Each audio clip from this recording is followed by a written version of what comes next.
Hi there, church family. For our short today, we're going to have a look at Matthew 23, 27 to 39, the end of the chapter.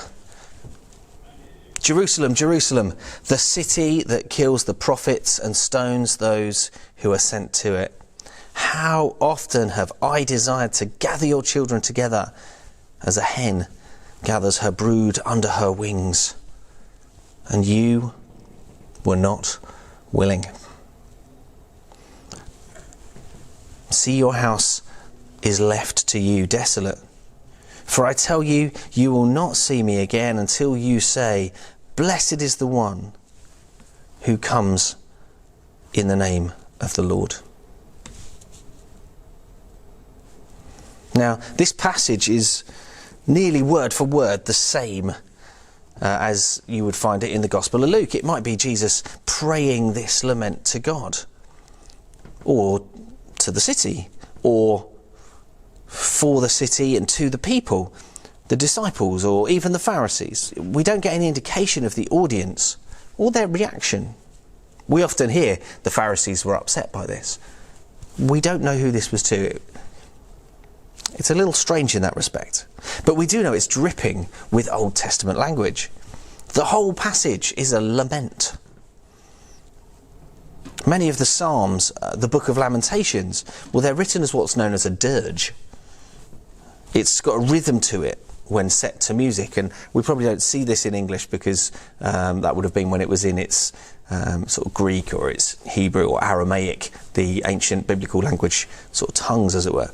But a dirge was a mourning piece of funeral music. The dirge in Hosea 11 is very similar in shape to this dirge lament of Jerusalem. And don't forget, the fig tree was an enacted parable about Jerusalem as well, and that was just before. There are allusions to Lady Wisdom from Proverbs. The judgment of the temple and the exile are all alluded to in there as well, and you can find passages on that in Jeremiah and Ezekiel. And the phrase, blessed is the one who comes in the name of the Lord, well, that is taken directly from Psalm 118, verse 26. Now, I've just stepped outside, and I'm a real outside person. I grew up in the Fens, I moved to Norfolk, near the Norfolk Broads. I love the outside. And I think it's really lovely to get out and about. And I want to look at one of the metaphors that Jesus uses within that passage that sort of sits really well with me.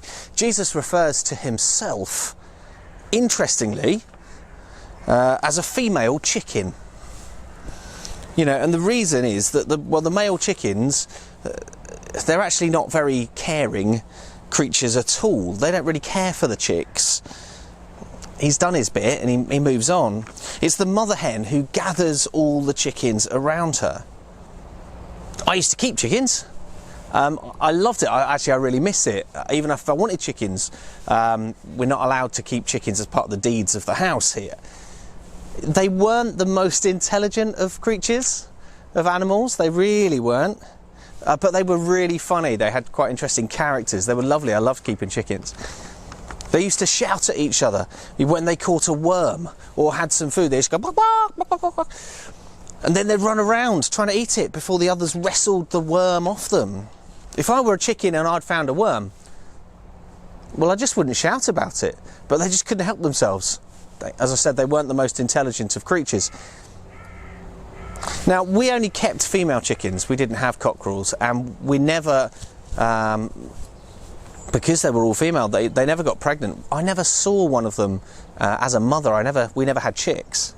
But I've read stories about how these strange, slightly unintelligent birds have such a protective motherly instinct that when danger comes, the mother can hide up to 12 newborn chicks under her feathers.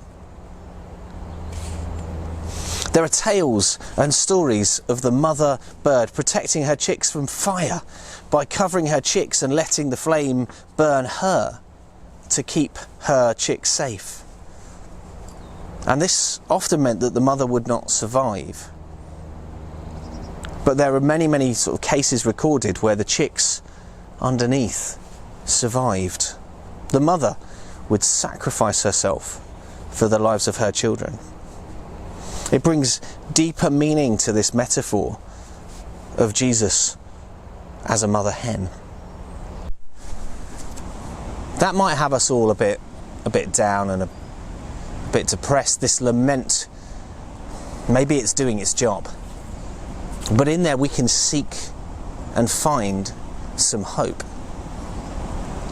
It says towards the end of this short passage, how often I desired to protect you, but you were unwilling. God wants to protect us. It's us that decline the offer, that turn away from God, not God. And then there's this moment of promise right at the end. You will not see me again until you say, blessed is the one who comes in the name of the Lord. That bit that's quoted directly from Psalm 118. Now you might focus again on the you won't see me again, or you can focus on the until. There's a moment where Jesus will return. And Psalm 118, the psalm that Jesus is quoting here, starts this way. Give thanks to the Lord, for he is good. His love endures forever. Let Israel say, his love endures forever. Let the house of Aaron say, his love endures forever. Let those who fear the Lord say, his love endures forever. This is a psalm that Jesus is quoting that talks of God's love. He is speaking some harsh words to the city of Jerusalem. But right at the end, there is the hope that there will be a time when all will say, his love endures forever. Blessed is he who comes in the name of the Lord. And Jesus will return. Yes, there's judgment, but there is hope.